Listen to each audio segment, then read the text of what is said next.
ఒక గ్రామంలో రామయ్య అనే వ్యక్తి ఉండేవాడు. అతను చాలా ధనవంతుడు. పొలాలు, ఇల్లు, పశువులు అన్నీ ఉండేవి. కాని అతనికి ఒక పెద్ద లోపముంది. అతను చాలా పిసినారి.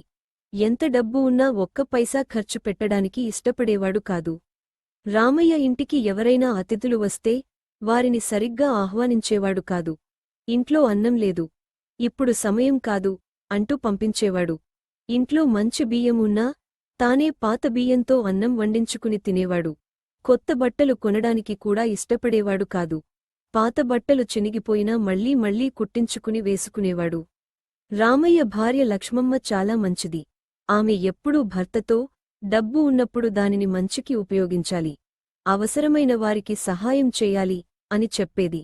కాని రామయ్య మాత్రం డబ్బు సులభంగా రాదు, దాన్ని ఖర్చు చేస్తే తగ్గిపోతుంది అని సమాధానం చెప్పేవాడు. ఒకరోజు గ్రామంలో భారీ వర్షం పడింది. చాలామంది ఇళ్ళు కూలిపోయాయి. పేదవాళ్లు తినడానికి కూడా ఇబ్బంది పడ్డారు.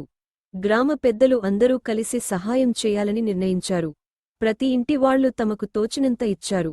కొందరు బియ్యం ఇచ్చారు, కొందరు డబ్బు ఇచ్చారు, ఇంకొందరు బట్టలు ఇచ్చారు. రామయ్య దగ్గరకు వచ్చినప్పుడు అతను కోపంగా, నేను ఎందుకు ఇవ్వాలి? వాళ్ల సమస్య వాళ్లది అన్నాడు. గ్రామస్థులు నిరాశగా వెళ్ళిపోయారు. అందరూ రామయ్యను తప్పుపట్టారు. కొన్ని రోజుల తర్వాత రామయ్య ఇంట్లో దొంగతనం జరిగింది. అతను సంవత్సరాలుగా దాచుకున్న బంగారం, డబ్బు అన్నీ దొంగలు తీసుకెళ్లారు. రామయ్య తీవ్రంగా బాధపడ్డాడు. వెంటనే గ్రామస్థుల దగ్గరకు వెళ్లి సహాయం అడిగాడు. గ్రామస్థులు అన్నారు, మేము కష్టాల్లో ఉన్నప్పుడు నువ్వు మాకు సహాయం చేయలేదు, ఇప్పుడు నీకు మేమెలా సహాయం చేద్దాం అని. రామయ్యకు తన తప్పు అప్పుడు అర్థమైంది. డబ్బు ఉన్నప్పుడు దాన్ని మంచికి ఉపయోగించకపోతే ఆ డబ్బుకు విలువ లేదని తెలుసుకున్నాడు. తరువాత రామయ్య మారిపోయాడు.